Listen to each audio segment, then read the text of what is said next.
went to her dance class, and there's no sense me driving all the way home just to sit there for 10-15 minutes just to drive all the way back. So I got out a book. It's called Sea to Shining Sea. It's about the Clark family. For those of you who went to a school that taught history, and for those of you who just remember the Family Guy joke about them being gay, Lewis and Clark are the two men who mapped out the western half of America, or more specifically, they found a path through to the western half of America. This book is about the family leading up to that. But no, I'm just sitting here, just enjoying my Saturday. I genuinely love this car. Being in this car, it makes me wish 100% that when I was first looking at getting cars, my sister suggested I get it was a 2000. I'm not sure what year it was exactly. It was like a 2001 maybe. It was an SC2, and it was this beautiful metallic blue color with a black roof, leather interior, and it was a 5-speed. And I am pretty sure I decided not to get it because it was such a baby 4-banger, and I wanted like a V8 or at least a V6. But I regret it because this car is awesome, and that car was in good shape. I mean, this was 10 years ago. It was more than 10 years ago. So that car would have been fucking amazing.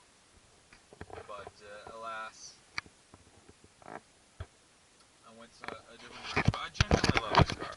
I mean, I know that when people are looking at the outside of it, they're seeing a piece of shit. They're seeing the way I drive, and they're probably assuming I'm some retarded, poor teenager. But no, this car is fun. I genuinely find this car is fun. It's unique because Saturn doesn't exist anymore. They're very rare. It's 20 years old, so it's an old car in and of its own right. I just, to me, 2002 is not old. To me, 2002 is like fucking 7 years ago at most. But no, this is like I said, just sitting here reading a book. Figured, what the hell, I might as well shoot a vlog.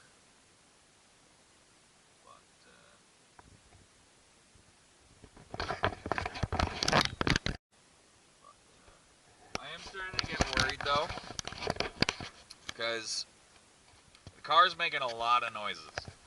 From a cold start, when I start this thing up, holy shit. Outside, it's not a loud car. It's a very quiet car.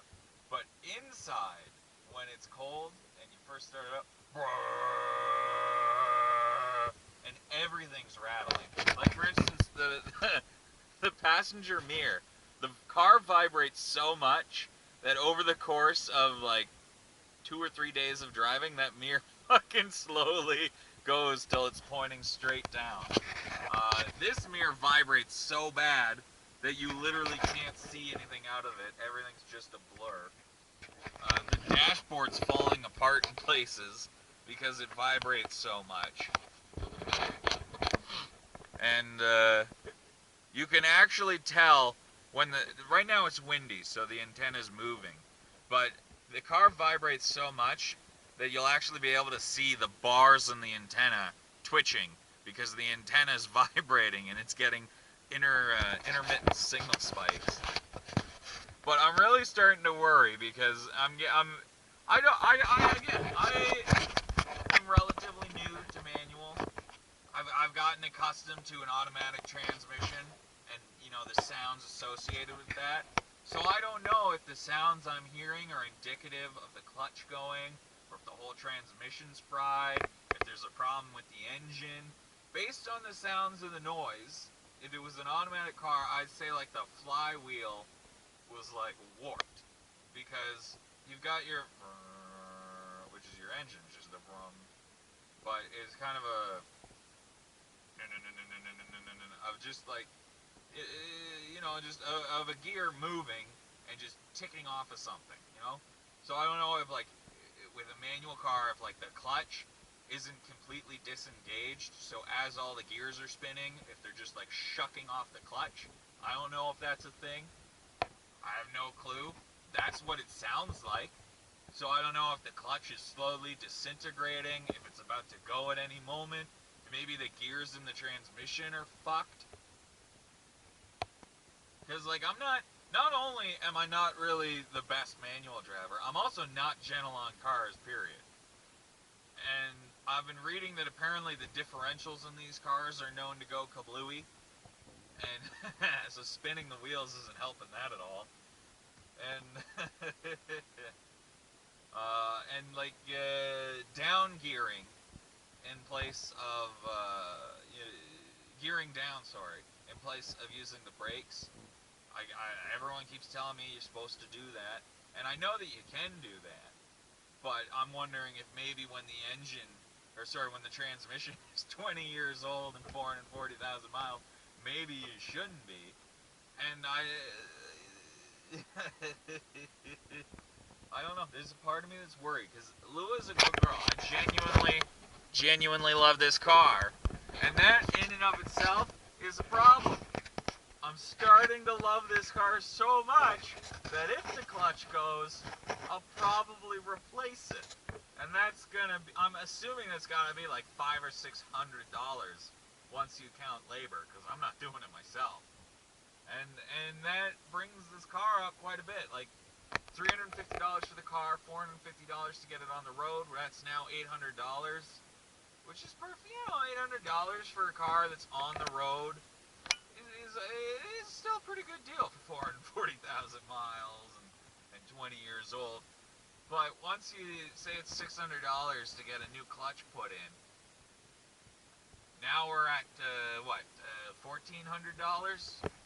That's a lot of money for a 20-year-old car with 448,000. Like that's a lot of money for this car. But I love it so much. It's such a great car. It's so fun. It genuinely is so fun. Like, I've been driving so much, I don't know if you can tell in this light, that I actually have a callus on my fingers from holding the steering wheel. It's been so long. Like, I haven't really gone out for regular extended joyrides since the previous Saturn, and the previous Saturn I didn't really go that much. I was still regularly going for drives, but not to excess. Like when I had the Trans Am with the T-tops, in the summer I was driving it every single day, at least an hour, and like often like hours at a time.